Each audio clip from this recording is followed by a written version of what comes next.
God has enabled each one of us to gather in His presence this evening. God is going to feed us with His word tonight.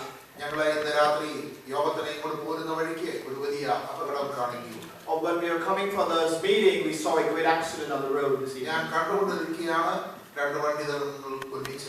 I'm looking at them and two vehicles collided each other. We halted there for some time, and after which we proceeded to come to the church. Each and every moment God is taking care of us, and we should be thankful to Him.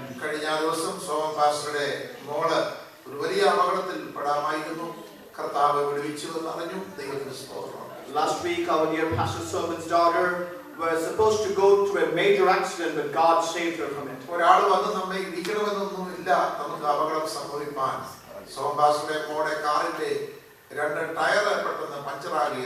It is not necessary that somebody has to come and hit us, but for Pastor Servant's daughter, the tire burst out.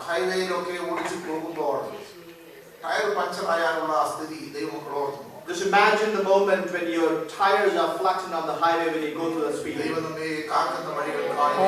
praise God for His mighty work and protection.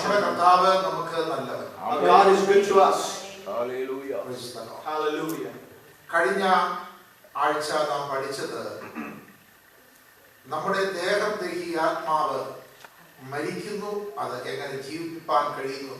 Last week I taught you how our body, spirit and soul dies and how we can restore it.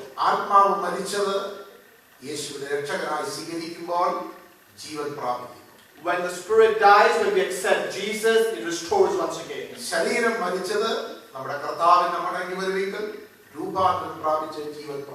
When our body is dead in this world, when Jesus comes back, it is going to be restored.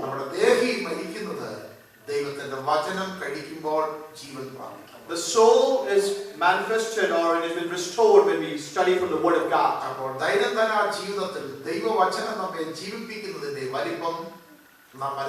So we should be able to understand in our day-to-day life how the Word of God enriches us.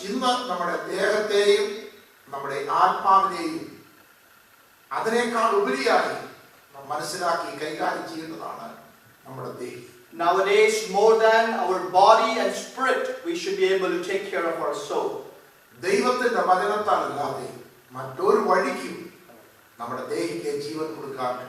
is no other way that can restore our soul but only the Word of God.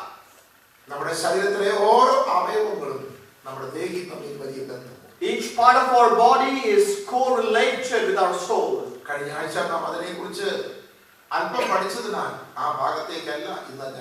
Last week we learned a bit about it, so today I'm not going to focus more on that topic.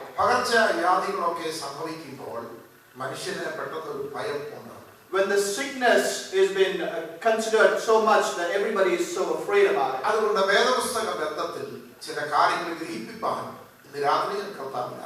So in relation with the Bible, I'm going to talk to you about some of those things.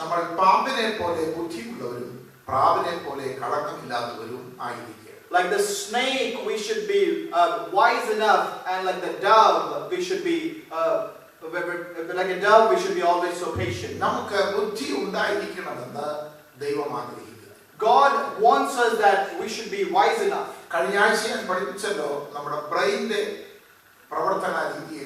Last week we briefed about how the brain works.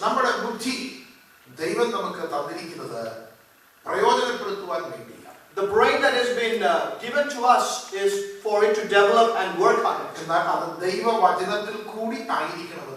But the only criteria, it should be through the Word of God. Otherwise, the brain or the intelligence will just be a waste in this world.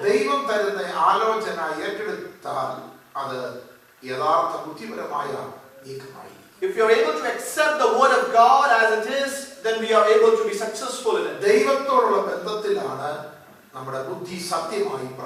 In relation with God, our intelligence of our brain works correctly. Who seeks God in His intelligence? That's what the Bible asks us.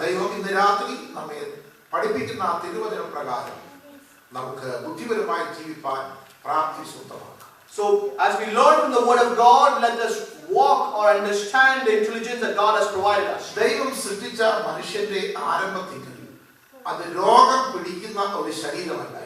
When God created man, it was not in the sickness that a man can have that was already formed. രൂപാന്തരം പ്രാപിച്ചു കഴിയുമ്പോൾ ആ ശരീരത്തിൽ രോഗം പിടിക്കത്തില്ല. Even though when we are manifested into His presence or transformed, sickness cannot come there. പാപനിമിത്തം നമ്മുടെ ശരീരത്തിന് താഴ്ച വന്നതുകൊണ്ടാണ് ശരീരത്തിന് രോഗം പിടിക്കുന്നത്.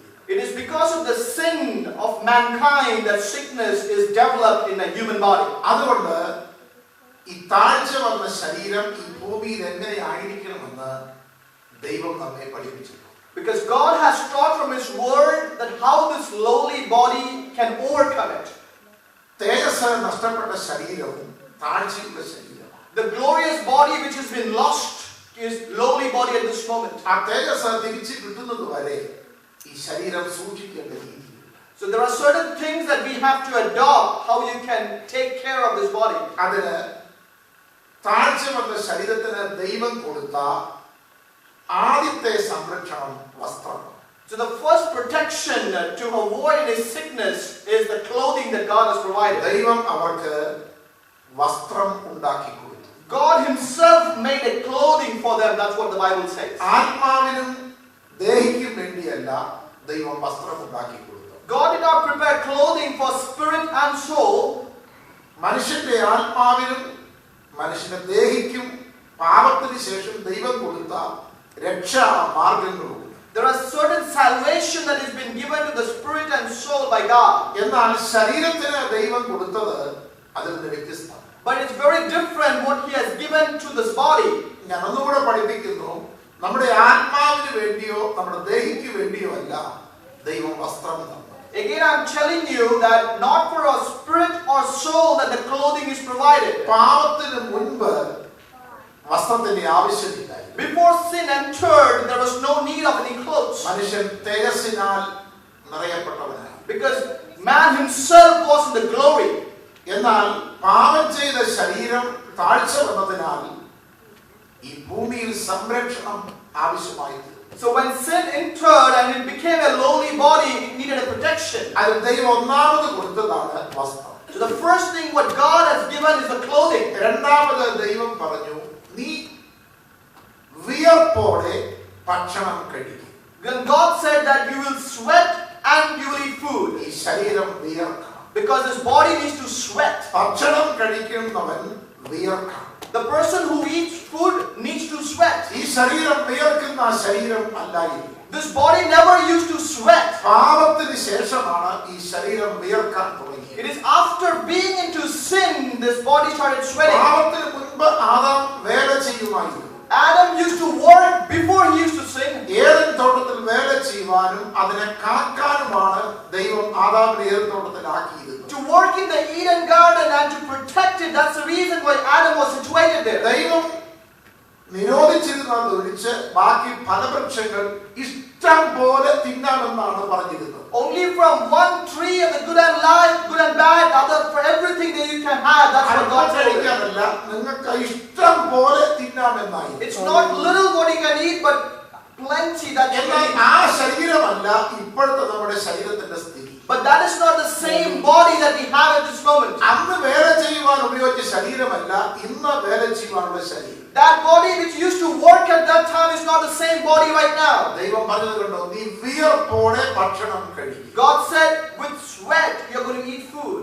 അതിനു മുൻപ് ദൈവം കൊടുത്തിരുന്ന ശരീര രീതിയിൽ നിന്ന് ഒത്തിരി വ്യത്യാസം സംഭവിച്ചു. There is a huge difference between these two bodies. സ്ത്രീകളോട് പറഞ്ഞു, നീ വേദനയോടെ മക്കളെ പ്രസവിക്കും. For women he said that you will bear children with pain. അതിനു മുൻപ് മക്കളെ പ്രസവിക്കുവാനുള്ള വരം കൊടുത്തിരുന്നു, എന്നാൽ വേദന കൊടുത്തത് അതിനുശേഷം. Before that they never used to have pain to bear children, but after the sin nature it is bearing the nature. ശരീരത്തില് ദൈവം വ്യത്യാസം വരുത്തി. Because God has changed the body completely. പാപത്താൽ സംഭവിച്ചത്. Because it is because of sin.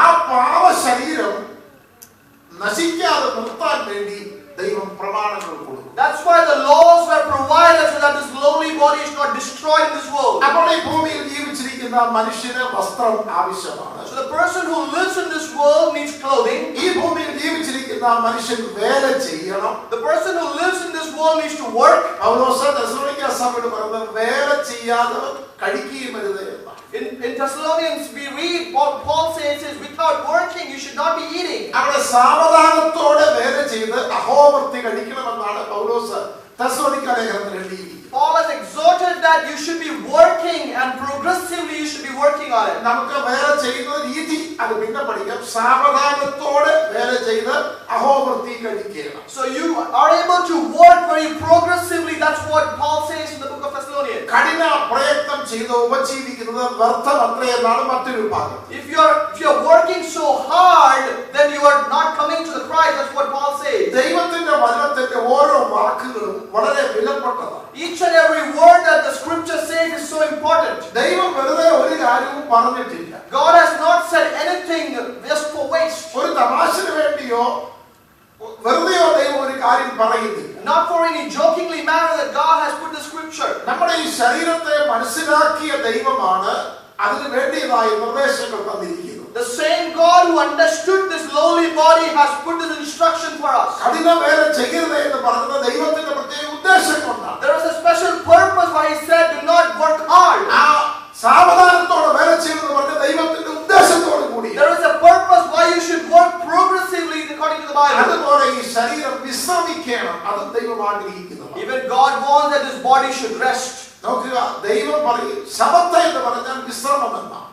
Sabbath means to rest. യേശു പറഞ്ഞു ശബത്ത് മനുഷ്യന് വേണ്ടി ദൈവം ഉണ്ടാക്കിയതാണ്. Jesus said the Sabbath is made for man. നോക്കുക, മനുഷ്യൻ വിശ്രമിക്കണമെന്ന്, ശരീരം വിശ്രമിക്കണമെന്ന് ദൈവം ആഗ്രഹിക്കുന്നു. Because God wants that this body should be resting. യേശു ഗെത്സമനായിൽ വെച്ച് ശിഷ്യന്മാരോട് പറഞ്ഞു ഉറങ്ങി ആശ്വസിച്ചുകൊള്ളുവീ. In Gethsemane, Jesus told his disciples, sleep and you be in peace and rest.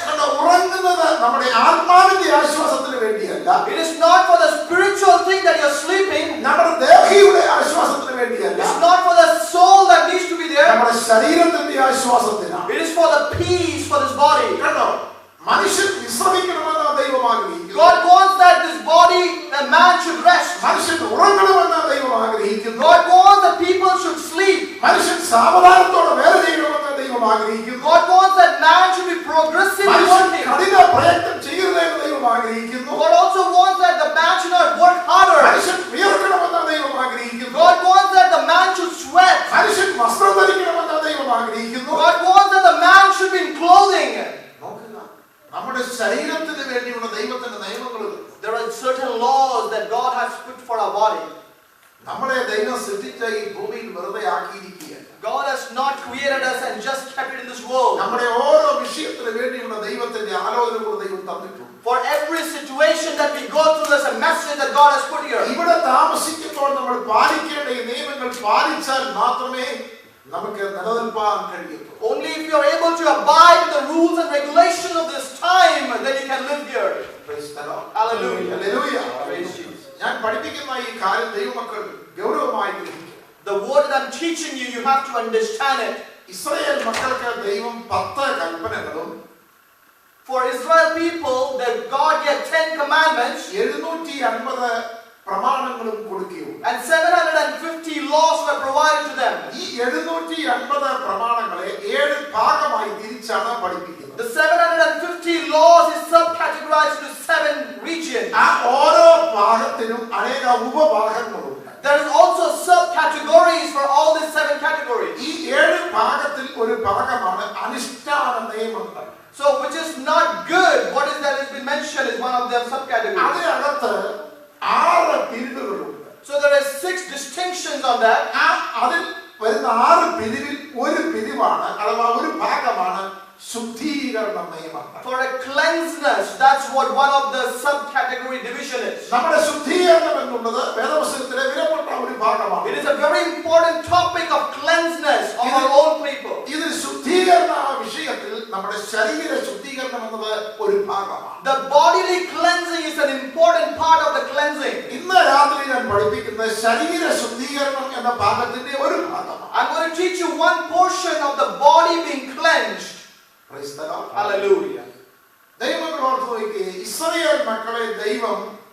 മരുഭൂമിയിൽ കൂടെ കൊണ്ടുപോകും. For Israel were carried out by God in the midst of അവർക്ക് the wilderness. മേഘസ്തംഭത്തിന്റെ കീഴെയാണ് ദൈവം അവരെ പാർപ്പിച്ചിരിക്കുന്നത്. They had a protection over their head by God. അവർക്ക് ദൈവം കൊടുക്കുന്നത് മന്ന, സ്വർഗീയ ഭക്ഷണം. It was a heavenly food, that the manna that was being given to them for food. അവർ ഭക്ഷണത്തിന് വേണ്ടി ജോലി ചെയ്യണം. They don't have to work for food, അവർക്ക് ഭക്ഷണം ദൈവം കൊടുക്കും. because God is providing them the food. അവർ വെള്ളത്തിന് വേണ്ടി ജോലി ചെയ്യണം. They don't have to work for water, ദൈവം അവർക്ക് വെള്ളം കൊടുക്കും. because God is giving them water. പക്ഷേ കനാൻ നാട്ടിൽ ചെന്നിട്ട് അവർ പറയുകയാണ്, ഞങ്ങൾ ജോലി ചെയ്യത്തില്ല, ഞങ്ങൾക്ക് ഭക്ഷണം വേണമെന്ന് പറഞ്ഞാൽ ഭക്ഷണം കിട്ടത്തില്ല. But after they reached Canaan, they said, we are not going to work, but we need food, and we are not going to do anything about it.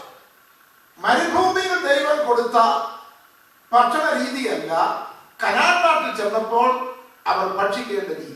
The same food that was being given in the wilderness is not the same food that they need to have in Canaan. ഒരു ദൈവം, രണ്ട് സ്ഥലത്ത് ഒരേ ദൈവം, രണ്ട് സ്ഥലത്ത് ഒരേ ദൈവമാണ്.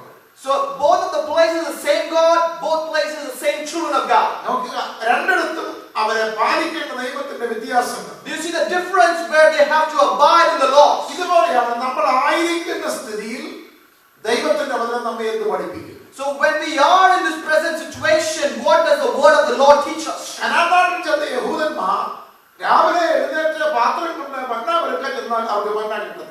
The same Jews, if they go in Canaan and they put their vessels there for the manna, they will not receive it. ഞങ്ങളുടെ അപ്പനും അമ്മയും ഒക്കെ അങ്ങനെ പെറുക്കിയതാ, ഞങ്ങളും കുറെ പെറുക്കിയതാ എന്ന് പറഞ്ഞാൽ സത്യമാണ്. പക്ഷേ കനാൻ നാട്ടിലെ നിയമത്തിന് വ്യത്യാസം. There is a difference in the Canaan law, because they are not going to get the food like the same how their forefathers had. നമ്മെ ആക്കിയ സ്ഥിതി അനുസരിച്ച് ദൈവത്തിന്റെ വചനത്തിലെ ആലോചന നാം ഏറ്റെടുക്കുക. The same situation where God has put you, you have to seek the counsel of God. ഇതിനാണ് ഞാൻ പറഞ്ഞത്, നമ്മുടെ ബുദ്ധി ദൈവം തന്നിരിക്കുന്ന ഉപയോഗിക്കുവാൻ വേണ്ടി. That's the reason why I mentioned earlier, the brain that has been given by God is to use it wisely. ബുദ്ധിയോടെ കൊണ്ട് ഒത്തിരി മനുഷ്യരെ നശിച്ചു പോകുന്നു. There are many people who were destroyed in this world because of unwise. ശാസ്ത്രം പറയുന്ന ഒരു cigarette ഒരു മനുഷ്യൻ വലിക്കുമ്പോൾ അവന്റെ ആയുസിന്റെ 10 മിനിറ്റ് അവൻ കൊല്ലുകയാണ്. If a person smokes, he is losing 10 hours of his day. ഈ സിഗരറ്റ് വലിച്ചു കൊണ്ട് നടക്കുന്ന മനുഷ്യരെ നിങ്ങൾ ശ്രദ്ധിച്ചു നോക്ക്. Have you noticed the people who smoke? അവർ ഒരു സിഗരറ്റ് അല്ല ഒരു ദിവസം വലിക്കുന്നത്. They don't smoke one cigarette a day. അവർ ഒരു ദിവസം അവരുടെ ആയുസിന്റെ എത്ര മിനിറ്റാണ് കൊന്നു മാറ്റുന്നത്. Just imagine how many minutes they are wasting of their life in one smoke. ഇതാണ് ബുദ്ധിപരമായി ജീവിക്കാൻ ദൈവം നമ്മോട് പറയുമ്പോൾ നാം അങ്ങനെ ചെയ്യണം. That's why God exhorts us that we should choose our counsel wisely. അങ്ങനെ ചെയ്യുന്നത് ദൈവപ്രമാണത്തിൽ നാം അങ്ങനെ ചെയ്യുന്നത് ശ്രേഷ്ഠതയാണ് സഹോദരങ്ങളെ. Because what we do in that manner, what God has commanded, it's great thing in the sight of God. പാടുകയും പ്രാർത്ഥിക്കുകയും ചെയ്യുന്നത് മാത്രമല്ല ദൈവപ്രമാണം. Do not think that only they are following the commandments by preaching or praying or anything. ദൈനംദിന ജീവിതത്തിൽ നാം സ്വീകരിക്കേണ്ട കാര്യങ്ങളും ദൈവപ്രമാണം തന്നെയാണ്. In our day-to-day life, the acceptance that we need to receive is from God Himself. ഈ ശുദ്ധീകരണ നിയമം എന്ന ഭാഗത്ത് For this counsel of the cleansing that is in that way, ഒന്ന് ഇസ്രായേൽ മക്കൾ ദേശം വെടിപ്പാക്കണം. Israel people has to clean that entire city. Israel മക്കൾ ദൈവാലയം ശുദ്ധീകരിക്കണം. The Israel people should cleanse the temple of God. Israel മക്കൾ വീട് ശുദ്ധീകരിക്കണം. The Israelites should cleanse their own house. Israel മക്കൾ അവർ ധരിക്കുന്ന വസ്ത്രം ശുദ്ധീകരിക്കണം. Israelites should cleanse or sanctify their own clothes. Israel മക്കൾ അവർ കഴിക്കുന്ന ഭക്ഷണം ശുദ്ധീകരിക്കണം. Israelites should be able to cleanse or sanctify their own food. Israel മക്കൾ അവരുടെ ശരീരം ശുദ്ധീകരിക്കണം. Israelites should be able to cleanse their own body. Israel മക്കൾ അവരുടെ മനസ്സ് അകം ശുദ്ധീകരിക്കണം. Even their inner being should be cleansed and sanctified in the sight of God. ദൈവ പ്രമാണം കൊടുത്തിരിക്കുന്നു. Every law for that has been given to Israelites. പുരോഹിതന്മാരെ ദൈവം അവർക്ക് മധ്യേ തെരഞ്ഞെടുത്താക്കിയപ്പോൾ When the priests were being selected in the midst of the Israelites, പുരോഹിതന്മാരോട് പറഞ്ഞു, മലിനവും മലിനമല്ലാത്തതും തമ്മിൽ വേർതിരിച്ചറിയേണ്ടതിന് നിങ്ങൾ അവരെ ഉപദേശിക്കണമെന്ന്. you should be able to understand what is filthy and what is not filthy. നോക്കുക, ലേവ്യ പുസ്തകം 10-ാം അധ്യായം 10-ാമത് വാക്യം. Leviticus 10 verse 10.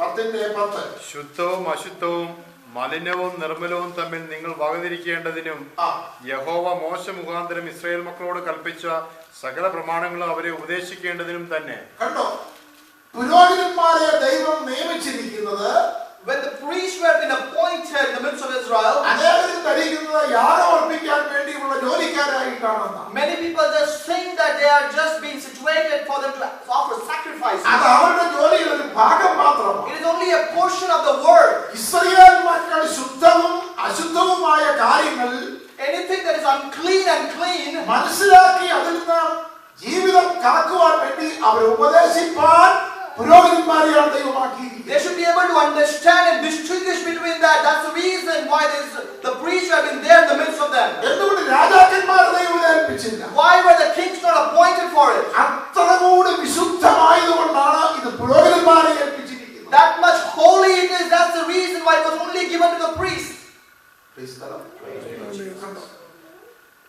പാസ്റ്റർമാരെ ഇത് പഠിപ്പിക്കുക എന്ന് പറയുമ്പോൾ അതിന് ഗൗരവം നമുക്ക് മനസ്സിലായി. Teach the pastors about it, so you know the seriousness about it. ശുദ്ധീകരണം എന്നുള്ള കാര്യം ദൈവസന്നിധിയിൽ ശരിയെന്നുള്ളതല്ല, അതിലുപരി വിശുദ്ധം കൂടിയാണ്. The cleansing or the sanctification is an important aspect in the Bible because it is so holy. എന്നാൽ പലർക്കും ഇത് മനസ്സിലാക്കാൻ കഴിയുന്നില്ല. But not everybody understands it. പലരും ഇത് പഠിപ്പിക്കുന്നില്ല. And most of them do not teach. നാം നിരാഹത്തിൽ ഇത് പഠിക്കണം.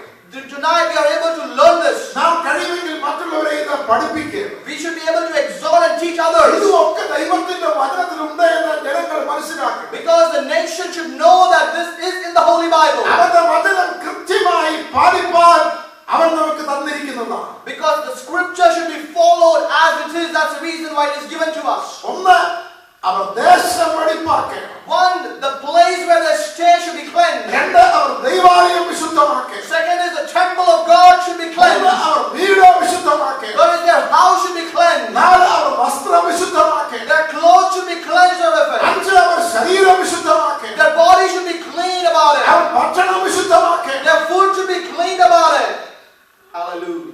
അവരുടെ മധ്യേ ദൈവം കൊടുത്ത നിയമങ്ങളാണ്. These were the rules or the laws being given to the Israelites. യേശുവിന്റെ ഒന്നാമത്തെ അത്ഭുതം കാനാവിലെ കല്യാണ വീട്ടിലാണല്ലോ. The first miracle was the water turning into wine. അവിടെ യേശു ഉപയോഗിച്ച കൽപാത്രത്തെ കുറിച്ച് നാം വായിക്കുന്നത് ഇങ്ങനെയാണ്. This is how we learn about those vessels. യഹൂദന്മാരുടെ ശുദ്ധീകരണ നിയമം അനുസരിച്ച് ആ കൽപാത്രം അവിടെ ഉണ്ടായിരുന്നു. According to the cleanliness vessels of the Jews, the vessels were available. യോഹന്നാന്റെ സുവിശേഷം 2-ാം അധ്യായം 6-ാമത്തെ വാക്യം അറിയാമെങ്കിലും ഞാനത് വായിപ്പിക്കുക. John 2 verse 6. മൂന്നാം നാൾ ഗലീലിലെ കാനാവിൽ ഒരു കല്യാണം ഉണ്ടായി. യേശുവിന്റെ അമ്മ അവിടെ ഉണ്ടായിരുന്നു. യേശുവിനെയും ശിഷ്യന്മാരെയും 6-ാമത്തെ വാക്യം. അവിടെ യഹൂദന്മാരുടെ ശുദ്ധീകരണ നിയമം അനുസരിച്ച് കണ്ടോ, യഹൂദന്മാർക്ക് എന്തുണ്ട്? ശുദ്ധീകരണ നിയമം. കണ്ടോ, There was a manner of purification in the midst of Jews. ഇത് ദൈവം നൽകി കൊടുത്തതാണ്. Because this was appointed and given by God. പുരോഹിതന്മാരോട് പറഞ്ഞു, മലിനമുണ്ട്, വിശുദ്ധമുണ്ട്. അത് ജനം വേർതിരിച്ച് മനസ്സിലാക്കി കൈകാര്യം ചെയ്യേണ്ടത് നിങ്ങൾ അവരെ ഉപദേശിക്കണം. The priest said that he should teach the Israelites there is clean, there is unclean. ഇവിടെ പറയുകയാണ്, അങ്ങനെ മോശ പറഞ്ഞു കൊടുത്ത കൽപ്പനകൾ യഹൂദന്മാർ പാലിക്കുന്നതിനെ ശുദ്ധീകരണ നിയമം എന്നാണ് വിളിച്ചിരുന്നു. That's why it is mentioned in the book of John. It is called the purification according to what Moses has commanded. Hallelujah. ഒന്ന്, അവരെ കുടിക്കുന്ന വെള്ളത്തെ കുറിച്ച് അവർക്ക് ബോധമുണ്ടായിരിക്കും. One is the water they drink. They should be aware of what they are drinking. ലേവ്യ പുസ്തകം 11-ാം അധ്യായം 36-ാമത്തെ വാക്യം. Leviticus 11:36. എന്നാൽ നീരുറവും വെള്ളമുള്ള കിണറും ശുദ്ധമായിരിക്കണം. നോക്കുക, നീരുറവ, വെള്ളം ഉണ്ടാകുന്ന കിണർ അവ ശുദ്ധമാണ്. The spring or the well should be also clean. നോക്കുക, അങ്ങനെയാണെങ്കിൽ അശുദ്ധമായ വെള്ളമുണ്ട്, ശുദ്ധമായ വെള്ളമുണ്ട്. So in that way there is an unclean water, there is a clean water. ദൈവം പറയുന്നു, നിങ്ങൾ ഉപയോഗിക്കേണ്ട വെള്ളം ശുദ്ധമായ വെള്ളം ആയിരിക്കണം. God says the water that you use should be clean.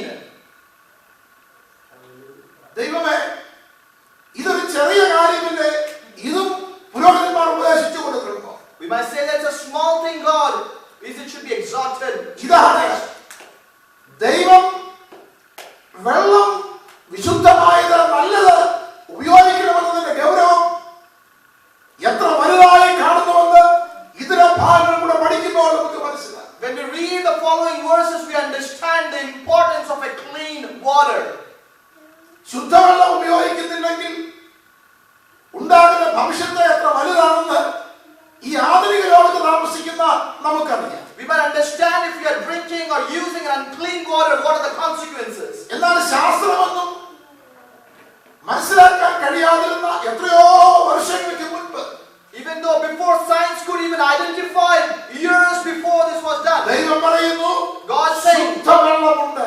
there is a clean water. ആ വെള്ളം എന്തിനു ഉപയോഗിക്കണം? Why this water should be used? വെള്ളം കൊണ്ട് ശരീരം കഴുകണം. With water, your body should be cleansed. 14-ാം അധ്യായത്തിലേക്ക് വന്ന ലേവ്യ പുസ്തകം Leviticus 14, 9-ാമത്തെ വാക്യം. reading verse 9. 7-ാം ദിവസം അവൻ തലയും താടിയും പുരികയും എല്ലാം വെടിപ്പാക്കണം. ഇങ്ങനെ അവൻ സകല രോമവും ക്ഷൗരം ചെയ്ത് വസ്ത്രം അലക്കുകയും ദേഹം വെള്ളത്തിൽ കഴുകുകയും വേണം. നോക്കുക, ദൈവം പറയുന്നത് കണ്ടോ?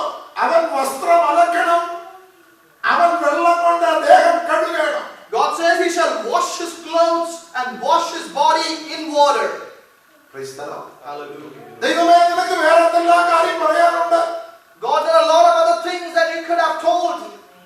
നിന്റെ വിശുദ്ധ വേദപുസ്തകത്തിൽ സ്വർഗത്തിലെ അനേക കാര്യം നിനക്ക് എഴുതി പഠിപ്പിക്കാൻ വയ്യായിരുന്നോ? You could have taught the heavenly scriptures in this holy Bible. എന്ന ദൈവം പറയുകയാണ്, എന്റെ ജനമായ ഇസ്രായേൽ വസ്ത്രം കഴുകണം, ദേഹം കഴുകണം. It's so God says that my children of Israel should wash their clothes and wash their body with water. പുരോഹിതന്മാരോട് ദൈവം പറഞ്ഞു, ഇസ്രായേൽ മക്കളെ നിങ്ങൾ പഠിപ്പിക്കണം, കുളിക്കണമെന്നും വസ്ത്രം കഴുകണമെന്നും. To the priests he commanded you should teach to your people that you should wash your clothes and wash your body. യേശു പറഞ്ഞു, പത്രോസിനോട് കുളിച്ചിരിക്കുന്നവന് കാല് മാത്രം കഴുകിയാൽ മതി. Jesus said to Peter, who has already taken a bath, his only feet should be washed. നോക്ക്, അവ കുളിച്ചിരിക്കണമെന്നും കുളിച്ചവനാണെങ്കിലും കാല് കഴുകണമെന്നും യേശു പഠിപ്പിക്കുന്നത് മനസ്സിലായി. Do you see how Jesus teaches that you have already taken a bath, after that only his feet should be washed? കർത്താവേ, ഇതാണോ വിശുദ്ധ വേദപുസ്തകത്തിൽ പഠിപ്പിക്കുന്ന ദൂത്? Oh God, is this what this holy Bible teaches us? ഈ ദൂതും വിശുദ്ധമാണ് ദൈവമക്കളെ. Because even this message is holy. ഇത് ഞാൻ പഠിപ്പിക്കുമ്പോൾ മനസ്സിലാകണമെങ്കിൽ പറയാം, എത്ര പേര് ദിവസം ഒരു പ്രാവശ്യം കുളിക്കുന്നു? Even when I'm telling you this, how many people take bath and take shower one day? Once in a day. നമ്മുടെ തലയ്ക്ക് മുകളിൽ ഒരധ്വാനം കൂടെ ചൂടുവെള്ളം കിട്ടുമെങ്കിൽ പോലും എന്നും കുളിക്കാത്തവർ ഈ അമേരിക്കയിൽ പോലും ഉണ്ട്. There are a lot of people in America, even though they get free shower or free hot water, they don't take bath. എത്ര പേരെ എന്നും കുളിക്കുമെങ്കിലും ഉറങ്ങുന്നതിന് മുൻപ് കാലും കൈയും നന്നായി കഴുകിയതിനു ശേഷം ഉറങ്ങാൻ പോകാറുണ്ട്. How many people wash their hands and feet even before they go to sleep? നമ്മൾ പറയും ഇതൊക്കെ പഠിപ്പിക്കുന്നതാണോ? പഠിപ്പിച്ചാൽ പോലും ചെയ്യാത്തവരാണ് അധികം പേര്. Many people might ask whether it should be taught, even though we teach.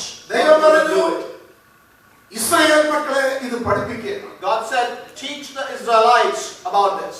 അതുകൊണ്ട് നമ്മുടെ ശരീരത്തിന് ലഭിക്കുന്ന നന്മ എത്ര വലുതാണെന്ന് അല്പം ശാസ്ത്രബോധമുള്ളവർക്ക് മനസ്സിലാക്കും. So about taking a shower, about it, little bit thing science teaches us. ദൈവം വെറുതെ നമ്മുടെ ശരീരത്തിലെ ഒരു ഭാഗവും ഉണ്ടാക്കിയിട്ടില്ല. Not or any part of our body is being made for any unused നമ്മുടെ purpose. ഉള്ളംകൈയിലും കാൽപാദത്തിലും മാത്രമാണ് രോമങ്ങളില്ലാത്തത്. Even on our palm and the feet, we do not have hair. ദൈവം അത് വെറുതെ അങ്ങനെ ആക്കിയിരിക്കുന്നതല്ല. God did not make it in that form for us. ദൈവം ഓരോ പ്രമാണങ്ങൾ തരുമ്പോഴും ദൈവം സൃഷ്ടിച്ച ഈ ശരീരത്തിന്റെ സംരക്ഷണത്തിന് വേണ്ടിയാണ്. Any part of the body which was being formed, God had a purpose for it. രണ്ടാമത് ദൈവം പറഞ്ഞു, നിങ്ങൾക്ക് കഴിക്കാവുന്ന മത്സ്യമുണ്ട്, കഴിക്കാവുന്ന മൃഗമുണ്ട്, കഴിക്കാവുന്ന പക്ഷിയുണ്ട്. The second thing what God says is there is food that you can eat, the fish, the animals and the birds. നോക്കുക, ദൈവമേ